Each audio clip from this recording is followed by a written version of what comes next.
Hello बच्चों। Last class हमने dipole moment के बारे में बात कर रहे थे। डायपोल मोमेंट हमने स्टार्ट कर दिया था और डायपोल मोमेंट के एप्लीकेशन हम पढ़ रहे थे ना। तो सबसे पहला एप्लीकेशन हम पढ़ रहे थे कि polar and non polar nature है ना। कोई कंपाउंड आपके पोलर है या नॉन पोलर कंपाउंड है, उसके नेचर के बारे में हम पढ़ रहे थे, ठीक है। एंड उनमें से सबसे पहला हमने देखा था कि पोलर एंड नॉन पोलर कब होते हैं, जब आपका म्यू नेट इक्वल्स टू 0 हो जाते हैं तो ये क्या हो जाता है, आपका नॉन पोलर हो जाते हैं। And mu not is not equals to 0 होता है तो ये क्या हो जाता है, mu not is not equals to 0 होते हैं तो ये क्या होता है, पोलर नेचर के होते हैं, ठीक है। तो सबसे पहला केस हमने polar and non polar nature के लिए हमने सबसे पहला केस देखा था कि if a molecule contains same type of bond, अगर आपके पास same type of bonds present हैं। एंड दूसरा चीज़, अगर उस पर लॉन पेयर इलेक्ट्रॉन प्रेजेंट नहीं है, क्या है, लॉन पेयर इलेक्ट्रॉन प्रेजेंट नहीं है, तब उसके पास म्यू नॉट क्या होता है, आपका इक्वल्स टू 0 हो जाता है। Means mu not equals to 0 होने पे क्या हो जाता है, आपके नॉन पोलर इन नेचर हो जाएगा, ठीक है। तो इस पे हमने बहुत सारे क्वेश्चन किए थे, है ना, 3 क्वेश्चन किए थे। मीन्स BeCl2 BeCl3 CH4 वगैरह इतने क्वेश्चन किए थे, ठीक है। एंड आज उसी बेसिस पे हमने दो क्वेश्चन और करने हैं, फिर उसके बाद नेक्स्ट केस पे जाना है कि जब आपके बॉन्ड डिफरेंट हो जाएंगे या लॉन पे इलेक्ट्रॉन प्रेजेंट होगा तब क्या होगा, ठीक है। चलो, तो PCl5, तो PCl5 sp3 है ना। अभी आप चीज़ को आपको बताने की ज़रूरत नहीं है कि इसका ज्योमेट्री क्या होगा और इसका हाइब्रिडेशन क्या होंगे, ठीक है। चलो, तो इसमें जब देखिए कि यहाँ PCl5 है, ठीक है, तो PCl5 में देखिए, ठीक है, तो sp3d है, ठीक है, PCl5 का। तो यहाँ पे इसका ज्योमेट्री क्या होता है, ट्राइगोनल बाईपिरामिडल, ट्राइगोनल बाईपिरामिडल, ठीक है। तो जब यहाँ पे देखेंगे, जब हम यहाँ पे डायपोल मोमेंट बनाएंगे, है ना, डायपोल देखो यहाँ पे फॉस्फोरस एंड क्लोरीन है, तो phosphorus and chlorine more electronegative क्या है, क्लोरीन, तो इसका डायरेक्शन इधर होगा, इसका डायरेक्शन इधर होगा। तो ये दोनों ही, ये इन दोनों क्लोरीन पे जब देखेंगे तो ये दोनों एक दूसरे के ऑपोजिट इन नेचर हैं, तो ऑपोजिट इन नेचर हैं तो इसका मतलब ये एक दूसरे को क्या करेगा, कैंसिल आउट कर दिया। चलो, तो ये दोनों एक दूसरे को कैंसिल आउट कर दिए। एंड ये जो है कौन सा आपका, ये वाले जो हैं, जो ट्रायंगल शेप में है, जो आपका इक्विलेटरल पोजीशन पे है, तो ये दोनों ही, ये तीनों ही, ये कितने डिग्री पे है आपके, 120 डिग्री पे है। तो 120 डिग्री पे 3 वेक्टर्स होते हैं, तो इन तीनों वेक्टर के सम कितने होते हैं आपके, इक्वल्स टू 0 के बराबर होता है। जब ये 0 के बराबर हो गए तो इसका मतलब है यहाँ पे इसका क्या हो जाएगा आपका, इसका क्या हो जाएगा आपका, म्यू नोट क्या हो जाएगा आपका 0। ये दोनों एक दूसरे को कैंसिल कर दिए, ये तीनों एक दूसरे को कैंसिल कर दिए, तो ये आपका म्यू नोट क्या हो गया आपका 0, तो ये क्या होगा, नॉन पोलर इन नेचर हो जाएगा, ठीक है। चलो, नेक्स्ट अब देखिए इस वाले क्वेश्चन पे, नेक्स्ट क्वेश्चन पे SF6। तो SF6 क्या है, sp3d है ना, इसका ऑक्टाहेड्रल ज्योमेट्री हो गया। एंड इसका ट्रायगोनल बाय पिरामिडल ज्योमेट्री हो जाएंगे। अब इस वाले में देखिए फ्लोरीन आपका मोर इलेक्ट्रोनेगेटिव है ना, सबसे ज़्यादा पीरियोडिक टेबल में मोर इलेक्ट्रोनेगेटिव है, एंड सल्फर से मोर इलेक्ट्रोनेगेटिव तो हो गई। तो अब इसका देखिए डायरेक्शन इधर हो गया, इसका डायरेक्शन ये, तो ये एक दूसरे को क्या करेंगे, कैंसिल आउट करेंगे, और ये इसको कैंसिल आउट करेगा और ये इसको कैंसिल आउट करेगा। तो ये सारे एक दूसरे को क्या करेंगे, कैंसिल आउट करेंगे। और क्यों कैंसिल आउट करेंगे, क्योंकि सेंट्रल एटम में कोई भी लोन पे इलेक्ट्रॉन नहीं है। एंड दूसरी चीज़ इसमें क्या है, आपका सारे F एंड S के बीच में सब सारे 6 बॉन्ड है, तो 6 के 6 बॉन्ड आपका क्या है, सेम टाइप के बॉन्ड है, इसलिए आपके यहाँ पे क्या हो जाएंगे, SF6 आपका क्या होगा, नॉन पोलर इन नेचर। यहाँ नॉन पोलर इन नेचर नहीं लिखा हुआ, आप यहाँ पे नॉन पोलर इन नेचर लिख लीजिए, म्यू नॉट इक्वल्स टू 0, और ये क्या होगा, नॉन पोलर हो जाएगा। क्लियर है। चलो, नेक्स्ट हम बात करते हैं। अब जो हमारे पास हमने क्या है, कौन से देखे थे, पोलर डाइपोल मोमेंट, ऐसे वाले केस जिसमें आपका सेम टाइप का बॉन्ड हो, एंड दूसरा क्या हो, आपका लॉन पे इलेक्ट्रॉन क्या हो, प्रेजेंट ना हो, मीन एब्सेंट हो। अब देखो कि अगर हमारे पास क्या हो जाए, हाँ वैसे वाले केस अगर है सेम टाइप ऑफ बॉन्ड हो जाए और उसके बाद लॉन पे इलेक्ट्रॉन प्रेजेंट नहीं हो, तब हमारा आपका म्यू नेट क्या हो जाता है, आपका 0 हो जाता है, म्यू नेट 0 हो जाता है, ये क्या होता है, नॉन पोलर इन नेचर तो होगा ही गारंटी, ठीक। अब अगर डिफरेंट बॉन्ड हो गए and lone pair electron present है, तो म्यू नोट मे बी और मे नोट भी 0 हो सकते हैं। क्लियर चीज़ है कि अगर आपके सेम टाइप के बॉन्ड नहीं हो और उसके पास लॉन पे इलेक्ट्रॉन प्रेजेंट हो, तो वो 0 हो भी सकते हैं, नहीं भी हो सकते हैं। कहने का मतलब है कि वो पोलर भी हो सकते हैं और पोलर नहीं भी हो सकते हैं, ठीक है। नॉन पोलर भी हो सकते हैं और पोलर भी, दोनों ही हो सकते हैं, ठीक है। तो सबसे पहला एग्जांपल CHCl3 की हम बात करते हैं। तो इसके पता है हाइब्रिडेशन क्या होगा, sp3 है ना, टेट्राहेड्रल होंगे। तो पहले आप स्ट्रक्चर बना लीजिए, ये आपका क्लोरीन हो गई, ये क्लोरीन हो गई, ये क्लोरीन है, एक हाइड्रोजन हो गया, ठीक है। तो क्लोरीन एंड कार्बन में मोर इलेक्ट्रोनेगेटिव क्या है, आपका क्लोरीन। यहाँ पे मैं एक स्ट्रक्चर बना लूँ, ये आपका क्या होगा क्लोरीन, तो क्लोरीन का ये इस तरह से बनेगा, ठीक है। ये क्लोरीन का मोर इलेक्ट्रोनेगेटिव तो क्लोरीन इधर आ जाएंगे, और इधर आपका मोर इलेक्ट्रोनेगेटिव है तो ये क्या है क्लोरीन हो गया। और ये हाइड्रोजन की बात हो रही है, तो हाइड्रोजन की बात हो रही है तो हाइड्रोजन आपका लेस इलेक्ट्रोनेगेटिव है तो कार्बन की इधर चल गया, ठीक है। अब देखिए इस वाले में कि कौन किसको कैंसिल आउट कर रहा है, ठीक है। तो ये आपके इधर आए डाइपोल मोमेंट का डायरेक्शन, इधर इसका डाइपोल मोमेंट है, तो ये दोनों एक दूसरे को कैंसिल कर लिए, ठीक है। अब देखो इसके ये वेक्टर इधर हो गए। अब इस वाले वेक्टर का देखो, है ना, तो वेक्टर में, वेक्टर जो हम देखते हैं, वेक्टर का जो एंगल निकालते हैं या हेट हेट या टेल टेल में निकालते हैं, तो ये इसका कुछ ऐसे ही वाला डायरेक्शन होगा, एच का डायरेक्शन। तो ये इसका, तो इसका ये वाले एंड ये वाले, है ना, हाइड्रोजन एंड ये दोनों क्लोरीन वाले, ये दोनों एक दूसरे को क्या कर रहे हैं, कैंसिल आउट नहीं कर रहे हैं। जब इन दोनों के वेक्टर सम करेंगे कहीं ना कहीं इसका डायरेक्शन या रिजल्टेंट आपका ये वाला रिजल्टेंट आएगा। तो ये कहने का मतलब ये है कि हमें रिजल्टेंट नहीं निकालना, बस हमें देखना है कि रिजल्टेंट कुछ ना कुछ आ रहा है, मीन्स म्यू नेट कुछ ना कुछ होगा, जीरो नहीं होगा। तो इसका मतलब ये क्या, mu net not equals to zero. तो जब mu net not equals to zero होगा तो ये क्या हो गया आपका पोलर नेचर के हो गए। क्लियर है, ठीक है। चलो अब हम नेक्स्ट बात करते हैं CH2Cl2 के बारे में। तो CH2Cl2 के बारे में बात करेंगे। तो जैसे मान लो यहाँ पे क्लोरीन कार्बन है, यहाँ पे क्लोरीन हो जाएंगे, ठीक है। यहाँ पे क्लोरीन हो गए, यहाँ पे हाइड्रोजन हो गए, और यहाँ पे हाइड्रोजन है। इसके डाइपोल मोमेंट का डायरेक्शन बनाइए, ठीक है। हाइड्रोजन आपका क्या है, आपका लेस इलेक्ट्रोनेगेटिव, ये होगा आपका, ठीक है। उसके बाद ये हो गए आपके, उसके बाद आपका ये वाले हो गए, ठीक है। इन तीनों का देखिए डायरेक्शन एक ही तरफ के डायरेक्शन है, एक ही तरफ के डायरेक्शन है, तब क्या होगा आपका, ये कुछ इस तरह से जाएगा, है ना, इधर जाएगा, और इसका डायरेक्शन यहाँ पे कुछ ना कुछ होगा। तो यहाँ पे कुछ ना कुछ डायरेक्शन होगा, और यहाँ पे डायरेक्शन हो गए, तो इसका रिजल्टेंट भी कुछ ना कुछ इधर होगा। तो यहाँ पे म्यू नेट, यहाँ पे भी क्या होगा, mu net not equals to zero. जब mu net not equals to zero हो गए तो यहाँ से क्या हो गया आपका, ये पोलर नेचर के हो गए। अब देखो पोलर नेचर के हो गए, तो अब इनमें से बताइए कि पोलर नेचर किसका ज़्यादा होगा, CH2Cl का ज़्यादा होगा या फिर आपका CHCl3 का ज़्यादा होगा। तो जब देखेंगे CHCl3 में जब देखेंगे तो एक क्लोरीन दूसरे क्लोरीन को कहीं ना कहीं कैंसिल आउट कर रहा है, तो इसका डाइपोल मोमेंट एक ही, इन दोनों को जब डाइपोल मोमेंट क्लोरीन को जब कैंसिल आउट कर दिया तो ये हाइड्रोजन एंड क्लोरीन के हो गए। तो इसका डाइपोल मोमेंट पहले वाले का डाइपोल मोमेंट दूसरे वाले के डाइपोल मोमेंट से कम होगा। क्लियर है, समझ में आया क्या बोल रहे हैं, कि पहले वाले का डाइपोल मोमेंट, जो ये फर्स्ट एग्जांपल मैंने लिया था, इस वाले का एग्जांपल CHCl3, इसका डाइपोल मोमेंट इससे डाइपोल मोमेंट से कम होगा, क्योंकि ये यहाँ पे क्या कर रहा है, एक दूसरे को कैंसिल आउट कर रहे हैं। यहाँ पे कोई किसी को कैंसिल आउट नहीं कर रहा है, यहाँ पे इधर आ रहा है, और यहाँ पे तो कुछ ना कुछ इधर डायरेक्शन बनेगा, इसका इधर से है तो ये कुछ ना कुछ होगा, ठीक है। डाइपोल मोमेंट यहाँ पे ज़्यादा होगा सेकेंड केस वाले। चलो अब हम थर्ड केस में भी बात कर लेते हैं कि यहाँ पे जैसे जैसे हाइड्रोजन इंक्रीज हो रहा है और भी हाइड्रोजन इंक्रीज करके देखते हैं, ठीक है। CH3Cl है। अब देखो इस वाले केस में जब बात करेंगे CH3Cl वाले केस में, जैसे यहाँ पे कार्बन हो गए, यहाँ पे क्लोरीन हो गए, ठीक है, ये हाइड्रोजन हो गया आपका, ये हाइड्रोजन हो गया, ये आपका हाइड्रोजन हो गया, ठीक है। तो यहाँ से देखिए कि इसका डाइपोल मोमेंट का डायरेक्शन इधर बन गए, इसका इधर बन जाएगा, इसका इधर बन जाएगा, और इसका इधर हो जाएगा। तो सभी के डाइपोल मोमेंट का डायरेक्शन क्या है, एक ही साइड है, तो रिजल्टेंट आपका कुछ एक ही साइड हो जाए, है ना। तो सबसे ज़्यादा डाइपोल मोमेंट इन तीनों ही केस में किसके ज़्यादा होगा, CH3Cl के डाइपोल मोमेंट होंगे सबसे ज़्यादा। और यहाँ पे dipole moment, net dipole moment क्या होगा आपका, नॉट इक्वल्स टू जीरो। जब नॉट इक्वल्स टू जीरो हो गए तो ये क्या होगा, पोलर नेचर के हो गए। तीनों ही आपके क्या है, पोलर नेचर के होंगे। जब तीनों ही पोलर नेचर के हो गए तो अब यहाँ पे अगर यहाँ पे तीनों अगर एक ही क्वेश्चन आ जाए, है ना, तो कि compare dipole moment CHCl3, CH2Cl2 और CHCl3 में किसका ज़्यादा होगा, तो CH3Cl का होगा, फिर उसके बाद CH2Cl2 का होगा, और CHCl3 का। क्लियर है। चलो अब नेक्स्ट क्वेश्चन, है ना। तो इनमें से अभी आपको बताना है कि डाइपोल मोमेंट जीरो होगा या नहीं होगा। तो NH3, तो यहाँ पे NH3 का बीट क्या होगा, टेट्राहेड्रल शेप होगा, ठीक है। sp3 हो जाएंगे। तो यहाँ पे आपका क्या है, डाइपोल, यहाँ पे सॉरी, यहाँ पे क्या है आपका लॉन पेयर है, यहाँ पे हाइड्रोजन, यहाँ पे हाइड्रोजन। तो इसके इन तीनों के हाइड्रोजन के वेक्टर का जो डायरेक्शन है एक ही डायरेक्शन है, और ये क्या है आपका लॉन पे इलेक्ट्रॉन है, तो इसका भी इधर होगा। तो सबके एक ही डायरेक्शन में है, तो इसका मतलब यहाँ कोई किसी को कैंसिल आउट नहीं कर रहा है। जबकि कोई कैंसिल आउट नहीं कर रहे हैं तो यहाँ पे डाइपोल मोमेंट क्या हो जाएगा आपका, नॉट इक्वल्स टू जीरो, दिए क्या होगा, पोलर नेचर के हो जाएंगे। उसी तरह H2O की बात कर लिए, यहाँ पे हाइड्रोजन हो गए, यहाँ पे हाइड्रोजन हो गए, और ये भी आपका कहीं ना कहीं कौन सा शेप है, sp3 शेप होंगे, ठीक है। तो यहाँ पे भी आपका ये क्या है, आपका लॉन पेयर का डायरेक्शन, ये लॉन पेयर डायरेक्शन।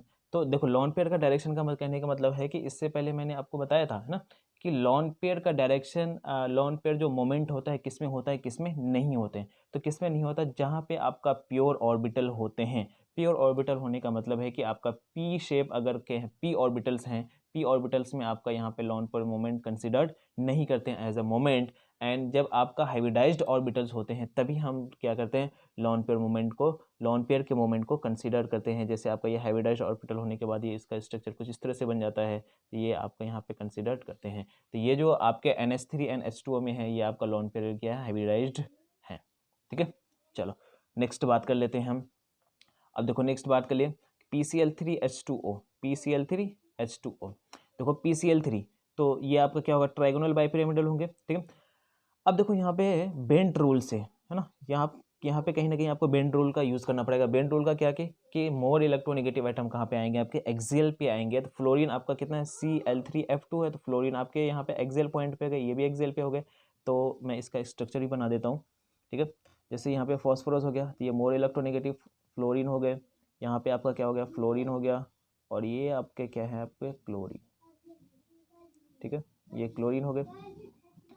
अब देखिए डाइपोल मोमेंट का डायरेक्शन, इसका इधर होगा और इसका इधर होगा, तो दोनों ही आपका सेम टाइप के बॉन्ड है। फ्लोरीन ये वाले, फ्लोरीन ये फ्लोरीन, दोनों ही आपका सेम टाइप के बॉन्ड है। ये एक दूसरे को क्या करेगा, कैंसिल आउट कर दिए। ठीक है, अब यहाँ पे क्लोरीन, तो क्लोरीन मोर इलेक्ट्रोनेगेटिव, यहाँ पे भी मोर इलेक्ट्रोनेगेटिव, यहाँ पे भी मोर इलेक्ट्रोनेगेटिव। अब ये तीनों ही क्या है, एक दूसरे के 180 डिग्री पे हैं, तो 180 डिग्री पे ये तीनों एक दूसरे को क्या करेंगे, कैंसिल आउट करेंगे। तो इसका भी नेट डाइपोल मोमेंट क्या हो गया, आपका जीरो हो गए। जब इसका भी dipole net dipole moment zero हो गया, तो म्यू नेट आपका क्या हो गया, आपका जीरो। तो म्यू नेट आपका जीरो हो गया, तो ये क्या हो गया, non polar direction, non polar nature के हो गए कंपाउंड। तो PCl3 नॉन पोलर हो गए। तो अब यहाँ से बताइए, देखिए कि 6 नंबर क्वेश्चन में कि आपका जो बॉन्ड है PF PCl, दोनों ही बॉन्ड डिफरेंट है। अब दोनों ही बॉन्ड डिफरेंट है, ये आपका क्या हो गया, नॉन पोलर के डायरेक्शन, नॉन पोलर नेचर के हो गए। तो इसका मतलब ये है कि अगर आपके पास किसी कंपाउंड में सेम टाइप के बॉन्ड प्रेजेंट नहीं हो, मीन्स डिफरेंट टाइप के बॉन्ड हो, और उस पर लॉन पेयर हैं या उस पर लॉन पेयर नहीं है, अगर डिफरेंट टाइप के बॉन्ड भी हैं,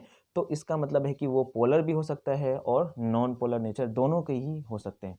क्लियर है, यहाँ तक समझ में आया चीज़ें। ठीक है, चलो अब उसके बाद कुछ और क्वेश्चंस करते हैं, है ना। तो ये कुछ और क्वेश्चन कहने का मतलब है कि आप सारे क्वेश्चन आप करेंगे। ठीक है, आज के लिए तो आज जो भी आज बना लेंगे तो अच्छी बात है ना। आज ही बनाना है। क्या बताना है क्वेश्चन में आपको, कि determine the polar and non polar nature of the following. तो पोलर एंड नॉन पोलर बताने हैं। तो यहाँ पे जैसे BeCl2, कुछ क्वेश्चन मैं कर देता हूँ, बाकी आप कर लेना। BeCl2 है, तो यहाँ पे क्या होगा, आपका लीनियर स्ट्रक्चर बनेगा, है ना। तो लीनियर स्ट्रक्चर यहाँ पे, सॉरी, यहाँ पे आपका क्या है, Cl है, यहाँ पे आपका क्या है, Cl है। तो बताइए इनमें से कौन मोर इलेक्ट्रोनेगेटिव है। तो मोर इलेक्ट्रोनेगेटिव क्लोरीन है, तो ये इसके इधर आ गया, तो ये इसके इधर आ गया। तो यहाँ पे नेट डाइपोल मोमेंट क्या हो गया आपका, नेट डाइपोल मोमेंट क्या हो गया आपका, जीरो हो गया। तो जीरो हो गया, तो ये क्या हो जाएगा आपका, नॉन पोलर नेचर के हो जाएंगे। क्या हो जाएगा, BeCl2 आपके कौन से हो जाएंगे, नॉन पोलर नेचर के हो जाएंगे। ठीक है, चलो तो यही चीज़ आपको बतानी कि कौन सा पोलर है, कौन सा नॉन पोलर नेचर के हैं। ठीक है, चलो अब हम नेक्स्ट बात करते हैं। एक दो क्वेश्चन और भी बता दूं, कौन सा बता दूं, जैसे मान लो सेकंड क्वेश्चन मैं बता देता हूँ। ठीक है, सेकंड क्वेश्चन है H2O2। तो H2O2 का स्ट्रक्चर आपको पता है, O हो गया, यहाँ पे O हो गया, यहाँ पे H, ठीक है, यहाँ पे H हो जाएंगे। ठीक है, चलो अब बताइए यहाँ पे मोर इलेक्ट्रोनेगेटिव कौन से हैं, हाइड्रोजन लेस इलेक्ट्रोनेगेटिव, ये आपका डायरेक्शन हो गया, ये आपका डायरेक्शन हो गया। ठीक है, अब देखो ऑक्सीजन के पास यहाँ कहीं ना कहीं दो लोन पे इलेक्ट्रॉन है, इसके पास भी दो लोन पे इलेक्ट्रॉन है, इसके पास भी दो लोन पे इलेक्ट्रॉन। ठीक है, तो लोन पे आपको कहीं ना कहीं दिख रहा है, बताइए कि कोई एक दूसरे को कैंसिल आउट नहीं कर रहा है। जब कैंसिल आउट नहीं कर रहा है तो कुछ ना कुछ यहाँ पे क्या होगा, आपका डायपोल मोमेंट होगा। इसका डायपोल मोमेंट इधर होगा, इसका इधर होगा, इसका इधर होगा, इसका इधर होगा। तो नेट डायपोल मोमेंट कहीं ना कहीं आपका इधर आगे की तरफ ही होगा। तो नेट डायपोल मोमेंट होने का मतलब ये हुआ कि कुछ ना कुछ नॉट इक्वल टू जीरो है, तो कुछ ना कुछ डायपोल मोमेंट है। इसका मतलब ये क्या हो गया, आपका पोलर नेचर के हो गए। तो सिर्फ आपको क्या बताना है, polar and non polar nature के कंपाउंड को बताना है। ठीक है, नेक्स्ट आपको यहाँ पे बनाने हैं कुछ क्वेश्चन। ठीक है, तो टोटल नंबर ऑफ क्वेश्चन कितने हैं, 8 क्वेश्चन है, और 8 क्वेश्चन आपको बनाने हैं। ठीक है, अब देखो यहाँ पे कुछ क्वेश्चन यहाँ से बनाने हैं, ये 9 नंबर, यहाँ तक तो 9 नंबर क्वेश्चन तक तो आपको बताने हैं कि ये polar and non polar nature के हैं या नहीं है। ठीक है, अब जो नेक्स्ट का compare the dipole moment in the following, तो कंपेयर करना है कि फॉलोइंग जो है आपके पास उनमें से आपको डाइपोल मोमेंट को कंपेयर करना है, ठीक है। तो डाइपोल मोमेंट को कंपेयर करने के लिए सबसे पहले आपको क्या बनाना पड़ेगा कि ज्योमेट्री बनाना होगा। तो NH3 का ज्योमेट्री बनाओ, NH3, ये H हो गया है ना, एंड उसके बाद NF3, ये आपका F हो गया, F हो गया, ये F हो गया, ठीक है। इस पे लॉन पे इलेक्ट्रॉन है, यहाँ पे लॉन पे इलेक्ट्रॉन कुछ ना कुछ है, यहाँ पे क्या हो गया आपका, ये क्या हो गया आपका हाइड्रोजन, ये हाइड्रोजन और ये आपका हाइड्रोजन, ठीक है। चलो अब बताइए कि किसका क्या करना है, डाइपोल मोमेंट को कंपेयर करना है। डाइपोल मोमेंट को कंपेयर करना, किसका डाइपोल मोमेंट ज़्यादा होगा, ठीक है। तो अब देखिए कि नाइट्रोजन और हाइड्रोजन में मोर इलेक्ट्रोनेगेटिव नाइट्रोजन, ठीक है, यहाँ पे मोर इलेक्ट्रोनेगेटिव, यहाँ पे मोर ये आपका होगा और इसका डायरेक्शन इधर होगा। तो ये कहीं ना कहीं आपका इस टाइप से आपका क्या बोलते हैं रिजल्टेंट होगा, ठीक है। चलो अब हम बात करते हैं NF3 में। तो NF3 में फ्लोरीन मोर इलेक्ट्रोनेगेटिव, यहाँ पे भी मोर इलेक्ट्रोनेगेटिव और यहाँ पे भी मोर इलेक्ट्रोनेगेटिव, तो तीनों ही आपके इधर डायरेक्शन में होंगे, नीचे वाले डायरेक्शन। एंड यहाँ पे जब देखेंगे लॉन पेयर का तो ऊपर डायरेक्शन होगा। तो आप ही डिसाइड कीजिए कि इसका रिजल्टेंट ज़्यादा होगा या इसका रिजल्टेंट ज़्यादा होगा। यहाँ पे ये तीनों एक डायरेक्शन में है और इसका एक डायरेक्शन में है, तो कहीं ना कहीं थोड़ा बहुत कैंसिल आउट करेगा। एंड NH3 में जब बात करेंगे तो ये तीनों चारों ही आपका एक ही डायरेक्शन में है, तो सबसे ज़्यादा रिजल्टेंट आपका किस में होगा, NH3 में होगा। तो म्यू नेट आपका किसका ज़्यादा होगा, NH3 का ज़्यादा होगा एज कम्पेयर टू NF3, ठीक है। तो डाइपोल मोमेंट NH3 का ज़्यादा होगा, इसका मतलब है कि डाइपोल मोमेंट आपका NH3 का ज़्यादा होगा, ठीक है। तो चलो यहाँ से हम बात कर लेते हैं कि किसका ज़्यादा होगा, NH3 का ज़्यादा होगा NF3 से। क्लियर है। चलो तो यहाँ पे कुछ क्वेश्चंस और भी है, 1 2 3 4 5 क्वेश्चन है। तो 5 क्वेश्चन आपको बताने हैं कि 5 क्वेश्चन को कंपेयर करने हैं और पांचों क्वेश्चन में आपका किसका डाइपोल मोमेंट ज़्यादा होगा किसका कम होगा वो चीज़ें आपको बतानी है, ठीक है। चलो अब देखो नेक्स्ट एप्लीकेशन, पहला एप्लीकेशन तो आपने देखे डाइपोल मोमेंट कंपाउंड के नेचर को आपको बताना है कि डाइपोल मोमेंट ज़्यादा है कि डाइपोल मोमेंट कम है, वो चीज़ें आपको बताना है। अब नेक्स्ट एप्लीकेशन है कि आइडेंटिफिकेशन ऑफ जियोमेट्रिकल आइसोमेरिज्म। हमने कहीं ना कहीं जब हम आपको आइसोमेरिज्म पढ़ा रहे थे हम वहाँ पे भी आपसे डाइपोल मोमेंट थोड़ा सा डाइपोल मोमेंट के बारे में बताया था, है ना, एंड सिस एंड ट्रांस में। तो वही चीज़ हम यहाँ पे थोड़ा सा अच्छे से पढ़े। नेक्स्ट एप्लीकेशन बात करते हैं। नेक्स्ट एप्लीकेशन आपका क्या है, ज्योमेट्रिकल आइसोमेरिज्म, है ना। तो ज्योमेट्रिकल आइसोमेरिज्म में आपको क्या बताना है कि डाइपोल मोमेंट बताने हैं कि किसमें डाइपोल मोमेंट होगा, किसमें डाइपोल मोमेंट नहीं होंगे, किसका डाइपोल मोमेंट ज़्यादा होगा, किसका डाइपोल मोमेंट कम होंगे, ठीक है। तो सबसे पहली चीज़ हम बात कर लेते हैं, आपको सिस एंड ट्रांस, कहीं ना कहीं आप भूल गए होंगे सिस एंड ट्रांस के बारे में। तो मैं आपको यहाँ पे बता दूँ, C11C है, यहाँ पे A है, यहाँ पे A है। मान लो यहाँ पे ए बी ले लेता हूँ ना, कि ये A हो जाएंगे, ये आपका B है और ये आपका B है। तो मैंने आपको बताया था कि जब आपका ये सेम ग्रुप है ना अपोजिट डायरेक्शन में होंगे तो उसको बोलते हैं ट्रांस, ठीक है। एंड अगर ये सेम साइड हो जाएंगे तो इसको क्या बोलेंगे, सिस बोलते हैं, ठीक है।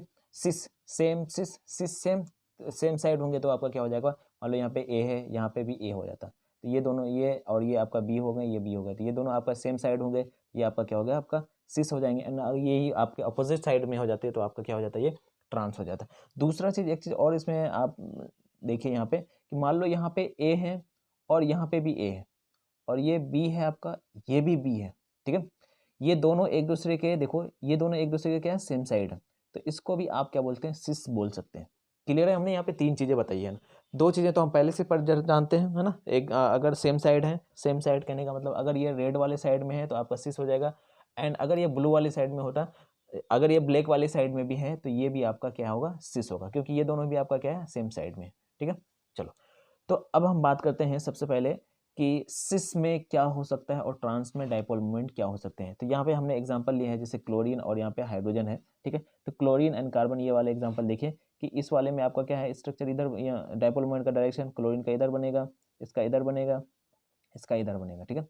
तो जब यहाँ पे देखेंगे कि सबका डायरेक्शन देखिए नीचे की तरफ है, कहीं ना कहीं, है ना, सबका डायरेक्शन क्या है आपका नीचे की तरफ। देखो अगर आपको यहाँ पे थोड़ी सी दिक्कत हो रही है समझने में तो इसलिए मैंने आपको बताया था थोड़ा सा वेक्टर पढ़ लेना। देखो वेक्टर यहाँ पे क्या है, एंगल में कुछ न कुछ एंगल है। जब इसके 2 कंपोनेंट्स तोड़ेंगे तो ये एक कंपोनेंट्स इधर आ जाएगा, इसका भी एक कंपोनेंट्स इधर आ जाएगा, ठीक है। तो इसका भी कंपोनेंट्स इधर आएगा, इसका भी कंपोनेंट्स इधर आ जाएंगे। तो ये क्या आपके सीधे ही आपके सबके क्या, सबके डायरेक्शन या सबके जो रिजल्टेंट हो जाएंगे कहीं ना कहीं आपका नीचे होगा, ठीक है। कुछ लोग सोच रहे होंगे कि ये तो कंपोनेंट अगर लेंगे तो ये इधर भी हो जाएगा सर, ये इधर भी हो जाएगा, ठीक है, और इसके भी इधर से हो जाएंगे तो, और इसके भी एक इधर से हो जाएंगे तो ये एक दूसरे कैंसिल आउट कर देंगे।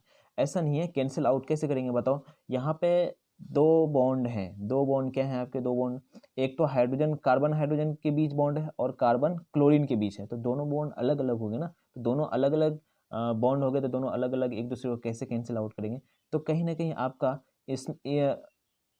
आपका जो रिजल्टेंट आएगा कहाँ आएगा, आपका रिजल्टेंट नीचे ही रिजल्टेंट आएंगे।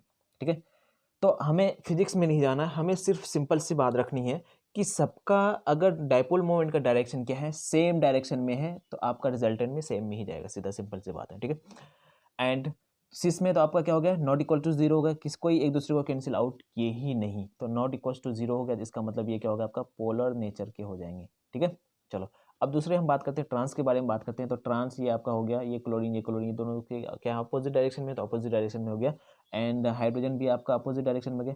अब देखो ये हाइड्रोजन वाले बॉन्ड देखिए एंड कार्बन हाइड्रोजन है, तो ये एक दूसरे को एक दूसरे के क्या अपोजिट डायरेक्शन में, अपोजिट डायरेक्शन में है, तो क्या करेगा, एक दूसरे का कैंसिल आउट कर लेगा। ठीक है, तो ये इधर जा रहा है ना, क्लोरीन मोर इलेक्ट्रोनेगेटिव है, ये आपका मोर इलेक्ट्रोनेगेटिव, ये भी एक दूसरे को क्या करेगा, कैंसिल आउट करेगा, और हाइड्रोजन भी एक दूसरे को क्या करेगा, कैंसिल आउट करेगा। तो नेट जब आप बात करेंगे डायपोल मोमेंट, तो क्या होगा, नेट डायपोल मोमेंट क्या होगा, आपका जीरो हो जाएगा। तो ये आपका क्या हो गया, ट्रांस हो गए। तो ट्रांस में आपका क्या हो जाएगा, अगर सेम ग्रुप है, ठीक है, ट्रांस में अगर सेम ग्रुप है, तो आपका जो कंपाउंड होगा वो क्या होगा, नॉन पोलर नेचर के कंपाउंड होंगे। समझ में आया क्या बोल रहे हैं, कि अगर आपके पास कौन सा ग्रुप है, कौन सा अगर ट्रांस है, तो ट्रांस में अगर सेम ग्रुप अगर अटैच हैं, तो आपका आइसोमर वो जो आपका कंपाउंड होगा वो क्या होगा, नॉन पोलर नेचर के होंगे। ठीक है, चलो अब हम आगे बात करते हैं कि अभी तो आपके पास क्या था कि दोनों ही ग्रुप आपका सेम ग्रुप थे, है ना, दोनों ही ग्रुप आपका क्या था, सेम ग्रुप था। अब हम अगर यहाँ पे ग्रुप क्या कर दें, डिफरेंट ग्रुप कर दें, तब आपका क्या होगा, तो डिफरेंट ग्रुप करने का मतलब है कि यहाँ पे दोनों ही का जो आपका electron withdrawing power, donating power या रिलीजिंग पावर आपका अलग अलग हो जाए ना। इलेक्ट्रॉन विड्रॉइंग याद आ रहा है, ERG है ना, WRG है ना, electron releasing and electron withdrawing group है ना। तो मीन्स कहने का मतलब -I + I -M + M -H + H, ये सारी चीज़ें अगर ये अगर आ जाए तो तब क्या होगा।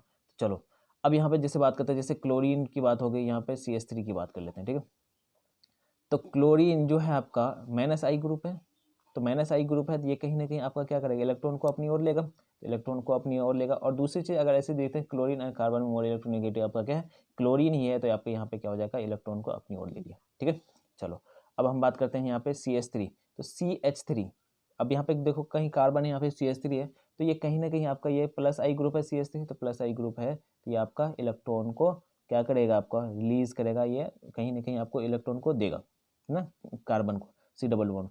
अब यहाँ पे hydrogen less electronegative, hydrogen less electronegative, तो अब इनका देखिए डायरेक्शन ऐसे होगा, है ना, हाइड्रोजन एंड क्लोरीन का जो वेक्टर का रिजल्टेंट होगा, ये दोनों एक दूसरे एक सेम डायरेक्शन में है, तो ये आपका सेम डायरेक्शन में होगा। चलो अब देखिए यहाँ पे CH3 का डायरेक्शन कुछ इस तरह से है, हाइड्रोजन का इधर कुछ इस तरह से है, तो इसका कुछ ना कुछ एक दूसरे को तो कैंसिल आउट नहीं करेगा। कुछ लोग सोच रहे होंगे ये दोनों एक दूसरे को तो कैंसिल आउट करेंगे क्योंकि सेम डायरेक्शन है, नहीं, क्योंकि यहाँ पे CH3 का बॉन्ड और ये हाइड्रोजन के, यहाँ कार्बन CH3 के साथ बॉन्ड है और यहाँ कार्बन हाइड्रोजन के साथ बॉन्ड है, एक दूसरे को कैंसिल आउट कहीं ना कहीं कैंसिल आउट नहीं करेगा। ठीक है, चलो तो जब कैंसिल आउट नहीं करेगा, तो यहाँ पे एक तो इधर बन गया आपका, एक तो इधर हो गया, तो दोनों दोनों वेक्टर हो गए, तो दोनों वेक्टर हो गया, तो दोनों वेक्टर हो गया, तो इसका रिजल्टेंट कहीं ना कहीं आपका इधर रिजल्टेंट बनेंगे। तो कहने का मतलब रिजल्टेंट कुछ ना कुछ आ रहा है, तो इसका मतलब mu not not equal to zero है, तो mu not not equal to zero है, तो इसका मतलब ये आपका कौन सा हो गया, पोलर नेचर के हो जाएंगे। ठीक है, चलो अब हम इसी तरह में इसी में बात कर लेते हैं, कुछ और क्वेश्चंस ले लेते हैं। जैसे ये आपका क्या है, ये हो गया आपके इस तरह से, और इसका अरेंजमेंट अगर इस तरह से हम कर लेते हैं, ट्रांस टाइप में कर लेते हैं, तो ट्रांस में कर लेंगे तो देखो यहाँ पे हाइड्रोजन का एक दूसरे को क्या करेगा, कैंसिल आउट करेगा। अब देखो यहाँ पे कैंसिल आउट कर रहा है ना, तो हाइड्रोजन एक दूसरे को क्या करेंगे, कैंसिल आउट करेंगे। अब यहाँ पे कैंसिल आउट करें, अब यहाँ पे CH3 एंड ये क्लोरीन का दोनों का एक डायरेक्शन है, तो कहीं कहीं आपका रिजल्टेंट इस तरह से आगे रिजल्टेंट जाएगा। तो यहाँ से आपका इसमें भी आपका क्या है, म्यू नेट क्या, नॉट इक्वल टू जीरो, दिया भी आपका क्या है, पोलर इन नेचर हो जाएंगे।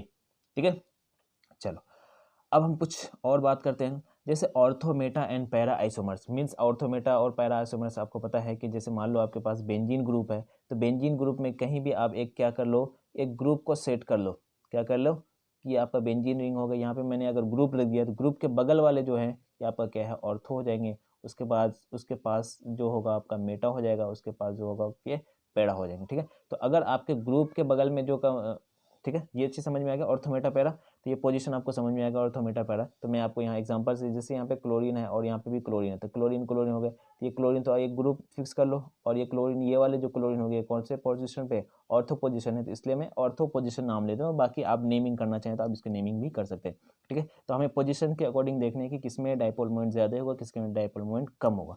पहली चीज़ तो ये समझ में आ गया, ऑर्थो मेटा पोजीशन पे तो मेटा, और ये पैरा पोजीशन पे तो ये पैरा आइसोमर्स हो गया, ठीक है। अब हमें इसमें बताने हैं कि डाइपोल मोमेंट के बारे में बताने हैं। तो डाइपोल मोमेंट के बारे में बताना है तो सबसे पहली चीज़ देखिए यहाँ पे कि डाइपोल मोमेंट यहाँ पे हो गया, डायरेक्शन इधर हो गया डाइपोल मोमेंट। अब इसके बीच में डायरेक्शन, इसके बीच में जो है आपका एंगल कैसे बताएंगे, ठीक है, एंगल कैसे बताएंगे। तो देखो यहाँ पे कि मैं एक एग्जांपल यहाँ पे पहले ले ही लेता हूँ, ठीक है। तो जैसे आपका यहाँ पे क्या है, बेंजीन हो गया, ठीक है, एक क्या हो गया यहाँ पे, एक इधर डायरेक्शन में, ठीक है। अब मुझे एंगल बताने हैं, तो कहीं ना कहीं अगर मान लो इधर भी हैं, इधर भी हैं, इधर भी हैं, इधर भी हैं, तो बताओ कि सबके एंगल बताने हैं तो हम क्या करेंगे कि इसका जो टेल है यहाँ पे लेके आएंगे, इसका टेल इधर लेके आएंगे, इसका टेल इधर लेके आएंगे, इसका टेल इधर लेके आएंगे, इसका टेल इधर, इसका टेल इधर। तो देखो यहाँ पे कि इस पॉइंट पे टोटल एंगल कितना था, 360। तो ये 360 क्या है आपके, टोटल 360 कितने पार्ट में डिवाइड हो गए, 6 पार्ट में डिवाइड हो गए। तो एक पार्ट का जो एंगल कितना हो गया आपका, 60 डिग्री होगा। समझ में आ रहा है हम जो बता रहे हैं कि एक पार्ट का जो एंगल है कितने डिग्री का होगा, 60 डिग्री होगा। कुछ नहीं है, ये वेक्टर का थोड़ा सा कमाल है बस, ठीक है। तो हमें पूरा वेक्टर निकालना नहीं है, बस हमें एक तरह से क्या करना है कि एनालाइज करना है कि किसमें ज़्यादा हो सकता है, किसमें कम हो सकता है, वैल्यू हमें नहीं निकालनी, ठीक है। तो यहाँ पे 60 डिग्री हो गया, यहाँ पे 60 डिग्री होगा। अगर मान लो कि हाँ, ये पहले वाले केस में आप बात कर लेता हूँ कि जैसे मान लो यहाँ पे आपका क्लोरीन है, यहाँ पे आपका क्लोरीन है, तो ये दोनों ही आपका, अब बताइए इसके इन दोनों के बीच में मीन्स ग्रुप और ऑर्थो के बीच में कितने डिग्री का हो जाएगा आपका, 60 डिग्री का हो जाएगा। तो ये आपका कितना हो गया आपका 60 डिग्री। चलो अब हम बात करते हैं, यहीं पे कुछ और बात कर लेते हैं, ऑर्थो एंड ऑर्थो का तो हो गया, और हम बात करते हैं यहाँ पे मेटा की बात करते हैं। तो जैसे मान लो एक ग्रुप तो यहाँ पे है मेटा वाले पोजीशन पे, और सॉरी ये तो आपका ग्रुप हो गया, और दूसरा आपका क्या है, मेटा पोजीशन पे है। तो मेटा पोजीशन में बताइए कि टोटल एंगल कितना हो जाएगा, 120 डिग्री। 60 डिग्री तो ये हो गया, 60 डिग्री ये हो गया, तो टोटल कितना हो गया 120 डिग्री। तो ये आपका कितना है 120 डिग्री हो गए, क्लियर है। चलो इसी तरह से ऑर्थो हो गया, मेटा हो गया, उसके बाद पैरा, तो ये आपका ग्रुप है और ये आपका पैरा ग्रुप है। तो पैरा ग्रुप है तो ये कितने डिग्री का हो गए, 180 डिग्री का, और ये या तो एक लाइन हो गया तो 180 डिग्री का हो जाएगा, ठीक है। तो 180 डिग्री हो गए। अब बताओ कि 180 डिग्री का हो गया, तो 180 डिग्री। अब यहाँ से आपको बताना है कि किसका आपका डाइपोल मोमेंट ज़्यादा है। तो डाइपोल मोमेंट का आपको पता है कि जैसे मान लो आपके पास μ1 हो जाए और ये μ2 है। चलो μ1 μ2 से अगर आपको नहीं समझ में आ रहा है तो मैं आपको वेक्टर ए ले लेता हूँ और वेक्टर बी ले लेता हूँ, ठीक है। तो वेक्टर ए एंड बी का रिजल्टेंट जो होता है, बताओ रिजल्टेंट क्या होता है, यहाँ पे आर ले लेते हैं। रिजल्टेंट क्या होता है, √(μ1 square plus μ2 square plus 2μ1 μ2 into cos theta, ठीक है। तो μ1 μ2 इंटू कॉस थीटा। बताओ अगर कॉस 60 लेंगे तो कितना होगा, कॉस 120 लेंगे तो कितना हो जाएगा, 180 लेंगे तो कितना हो गया। तो अगर मैं यहाँ पे कॉस 180 ले लेता हूँ तो 180 लेता हूँ, कहीं ना कहीं आपका क्या हो जाएगा रिजल्टेंट, ठीक है। तो रिजल्टेंट क्या हो जाएगा आपका 0 हो जाएगा, ठीक है। तो समझ में आया कि कॉस 180 डिग्री है, तो कॉस 180 डिग्री है तो 0 कैसे हो गया, 0 ऐसे हुआ बच्चों। देखो कि जैसे मान लो यहाँ पे क्लोरीन एंड यहाँ पे क्लोरीन, दोनों ही आपका क्या है, vector A and vector B. तो यहाँ vector A equals to vector B है, ये वेक्टर ए बी अलग अलग नहीं है, vector A equals to vector B. तो A square plus B square plus 2ab cos 180 कितना होगा -1, तो -1 यहाँ पे क्या लगा -1, तो 2ab, तो 2ab दोनों ही सबका सेम है, तो A square plus B square, तो ए स्क्वायर ए बी दोनों सेम है, तो यह क्या हो जाएगा आपका 2a स्क्वायर लिख लो, है ना। ए एंड बी दोनों है। अब यहाँ पे यहाँ 2ab है तो माइनस का 2ab, यहाँ पे क्या हो जाएगा आपका 0 हो जाएगा, ठीक है। तो इससे पता चल गया कि आपके पास यहाँ पे जो है मोर इलेक्ट्रोनेगेटिव मोर डाइपोल मोमेंट किसका ज़्यादा होगा, ऑर्थो पोजीशन का ज़्यादा होगा, मेटा पोजीशन का, फिर उसके बाद पैरा पोजीशन पे। If same group is attach then आपके this order will be follow, means this order will be follow, कि जब आपके पास ortho meta para position isomers होंगे तब आपका किसका डाइपोल मोमेंट ज़्यादा होगा, ऑर्थो पोजीशन का ज़्यादा होगा, उसके बाद मेटा, उसके बाद पैरा पोजीशन पे। चलो ठीक है। ये तो थे आपके सेम ग्रुप। अगर आपके सेम ग्रुप नहीं हो, फिर उसके कहने का मतलब वन ग्रुप क्या हो, इलेक्ट्रॉन विड्रॉइंग हो, दूसरा क्या इलेक्ट्रॉन रिलीजिंग ग्रुप हो, तब क्या होंगे। तब ऐसे वाले केस में क्या है कि आपको देखना पड़ेगा कौन इलेक्ट्रॉन रिलीजिंग है, कौन इलेक्ट्रॉन डोनेटिंग ग्रुप है। तो यहाँ पे देखो, यहाँ पे ऊपर गया और ये इधर सॉरी ऊपर डायरेक्शन में गया डायपोल मोमेंट, इसका नीचे, तो ये कहीं ना ये इस टाइप के डायरेक्शन में आ जाएंगे और ये आपका डायरेक्शन हो जाएगा। तो टोटल एंगल कितने हो गए 120 डिग्री। इसी तरह से आप यहाँ पे इसी तरह से आप यहाँ पे भी आप बना सकते हैं क्या कि डायरेक्शन बना सकते हैं। ये इसका इधर डायरेक्शन होगा, इसका इधर डायरेक्शन है, कितने हो गए 60 डिग्री, और ये दोनों एक दूसरे के। तो यहाँ से आपका क्या हो जाएगा पैरा पोजीशन का, जहाँ पे 60 डिग्री है जिसका वो पैरा पोजीशन, तो पैरा पोजीशन का आपका ज़्यादा होगा, उसके बाद मेटा, उसके बाद ऑर्थो। अगर ये 60 120 एंड ये आपको समझ में नहीं आया तो एक बार आप कॉपी पेन में A square plus B square plus 2ab cos theta करके आप एंगल पुट करके देख सकते हैं कि किसका ज़्यादा है, 120 डिग्री का ज़्यादा है या 60 डिग्री का ज़्यादा है। ठीक है, चलो अब हम नेक्स्ट बात करते हैं, नेक्स्ट डायपोल मोमेंट जो कंपेयर करेंगे हम। तो नेक्स्ट में देखें कि involvement of lone pair in resonance and dipole moment. ठीक है, कि अगर आपको अभी तक तो हमने लोन पेयर का इन्वॉल्वमेंट नहीं देखा था, अब हम देखते हैं कि अब हम देखते हैं कि लोन पेयर का इन्वॉल्वमेंट हो जाए तब हम क्या देखेंगे। तो ऐसे वाले केस में देखते हो, ऐसे वाले केस में क्या देखते हैं कि कहाँ पे हाइब्रिडाइज्ड ऑर्बिटल है, कहाँ पे प्योर ऑर्बिटल है। क्या समझ में आ रहा है कि कहाँ पे हाइब्रिडाइज्ड है, कहाँ पे प्योर ऑर्बिटल है। तो जैसे यहाँ पे देखो OH की बात कर लेते हैं और यहाँ पे OH की बात कर लो। तो ये जो OH है ना, एल्कोहल ग्रुप जो है, ये कहीं ना कहीं आपका H से कनेक्टेड और ये इस वाले बेंजीन रिंग से कनेक्टेड है। तो ये कहीं ना कहीं आपका क्या हाइब्रिडाइज्ड ऑर्बिटल है। हाइब्रिडाइज्ड ऑर्बिटल मीन्स करने का मतलब ये कि क्या sp3 है। तो sp3 है, इसका मतलब हाइब्रिडाइज्ड ऑर्बिटल वाले जो लॉन पेयर इलेक्ट्रॉन हैं ये मोमेंट डायपोल मोमेंट में कंसिडर्ड किए जाते हैं। सबसे ही पहले हमने आपको बताया है कि जो आपका लॉन पेयर इलेक्ट्रॉन है, लॉन पेयर इलेक्ट्रॉन जो है आपके जब प्योर ऑर्बिटल में होते हैं तो कंसिडर नहीं करते हैं, लेकिन जब हाइब्रिडाइज्ड ऑर्बिटल में होते हैं तब यहाँ पे हम क्या करते हैं कंसिडर करते हैं। ठीक है, तो इस वाले केस में देखिए यहाँ पे OH वाले केस में कंसिडर्ड होगा, क्या होगा यहाँ पे इसमें क्या होगा कि डायपोल मोमेंट आपका कंसिडर किया जाएगा। ठीक है, यहाँ कुछ ना कुछ रेजोनेंस होगा, तो ये एक दूसरे को क्या करेंगे कैंसिल आउट नहीं करेंगे, जबकि आपका सेम बॉन्ड है, क्योंकि यहाँ पे रेजोनेंस होगा। जब रेजोनेंस होगा जिसकी वजह से आपका डायपोल मोमेंट कंसिडर होंगे, यहाँ पे एक दूसरे को कैंसिल आउट नहीं करेगा। एंड जब यहाँ पे देखिए क्लोरीन यहाँ पे बात करते हैं, यहाँ पे भी क्लोरीन बात करते हैं, तो यहाँ पे ये हाइब्रिडाइज्ड ऑर्बिटल नहीं है। यहाँ पे जितने भी इलेक्ट्रॉन है, ये क्लोरीन के जो इलेक्ट्रॉन है वो प्योर p ऑर्बिटल में प्रेजेंट हैं। जब प्योर p ऑर्बिटल में तीनों ही जो इलेक्ट्रॉन है ये आपका तीनों ही आपका प्योर ऑर्बिटल में प्रेजेंट हैं, जिसकी वजह से आपका नो लॉन पेयर मोमेंट होगा। एंड या बोल सकते हैं कि लॉन पेयर के लॉन यहाँ पे जो प्योर ऑर्बिटल के वजह से आपका लॉन पेयर का जो मोमेंट होना चाहिए, यहाँ पे लॉन पेयर मोमेंट कंसिडर्ड नहीं होगा, जिसकी वजह से एक दूसरे को क्या कर रहे हैं आपके यहाँ पे कैंसिल आउट कर रहे हैं। ठीक है, तो समझ में आ गया। तो ये थर्ड आपका था क्या एप्लीकेशन थे। तो इसी के बेसिस पे कुछ क्वेश्चंस हैं, आपको इस क्वेश्चंस को करने हैं। एंड इसके आगे हम एक और लेक्चर में हम एप्लीकेशन एक और लेक्चर है जो calculation of percentage ionic character, वो हम नेक्स्ट लेक्चर में कवर अप करेंगे। ठीक है, तो आज के लिए हम एक और हाँ ये एक क्वेश्चन में आपको बता देता हूँ, बाकी हम आगे नेक्स्ट लेक्चर में हम करेंगे। ठीक है, अब जैसे यहाँ पे देखो ऑक्सीजन, तो ऑक्सीजन पे कुछ लोन पेयर इलेक्ट्रॉन है।